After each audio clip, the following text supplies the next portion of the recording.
Assalamualaikum warahmatullahi wabarakatuh. Perkenalkan, nama saya Dea Edin Saputri, NIM 50215 dari kelas 4A PGSD. Di sini saya akan menjelaskan tentang standar proses dan standar penilaian. Yang pertama yaitu standar proses.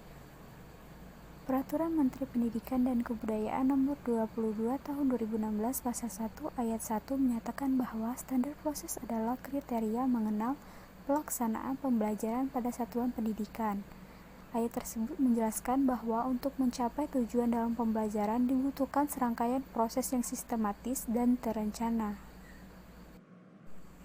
Tujuan dari standar proses yaitu yang pertama, memudahkan guru dalam membuat perencanaan di sekolah, baik perencanaan semester atau tahunan. Yang kedua yaitu memudahkan kepala sekolah dalam memantau keberhasilan proses pembelajaran di sekolah.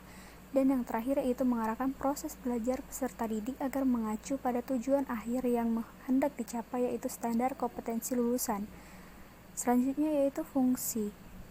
Yang pertama, mengendalikan proses pendidikan yang berjalan melalui pembelajaran. Yang kedua, meningkatkan mutu atau kualitas pendidikan. Yang ketiga, alat untuk mencapai program yang telah direncanakan oleh tiap instansi pendidikan.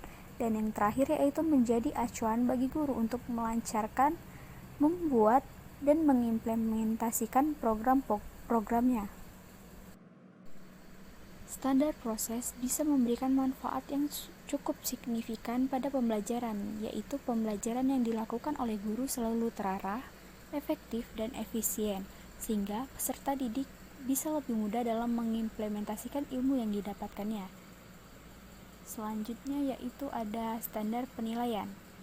Menurut Menteri Pendidikan Nomor 23 Tahun 2016, standar penilaian adalah kriteria mengenal lingkup tujuan, manfaat, prinsip, mekanisme, prosedur, dan instrumen penilaian hasil belajar peserta didik yang digunakan sebagai dasar dalam penilaian hasil belajar peserta didik pada pendidikan dalam penilaian hasil belajar.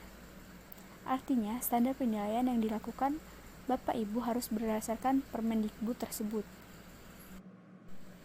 Tujuan dari standar penilaian ini adalah menciptakan proses penilaian yang mengarah dan tercapainya standar kompetensi lulusan. Fungsi dari standar penilaian yaitu yang pertama, sebagai acuan atau pedoman untuk tenaga pendidik dalam menjalankan penilaian pembelajaran peserta didik. Yang kedua yaitu menciptakan penilaian yang transparan, sistematis, dan komprehensif.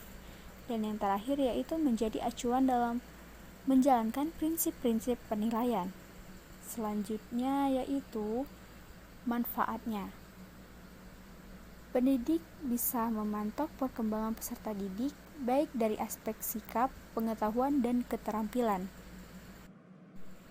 Ruang lingkup standar pendidikan dasar dan menengah meliputi penilaian hasil belajar oleh pendidik, penilaian hasil belajar oleh satuan pendidikan, dan penilaian hasil belajar oleh pemerintah. Baiklah, itu saja yang dapat saya sampaikan. Saya akhiri. Wassalamualaikum warahmatullahi wabarakatuh.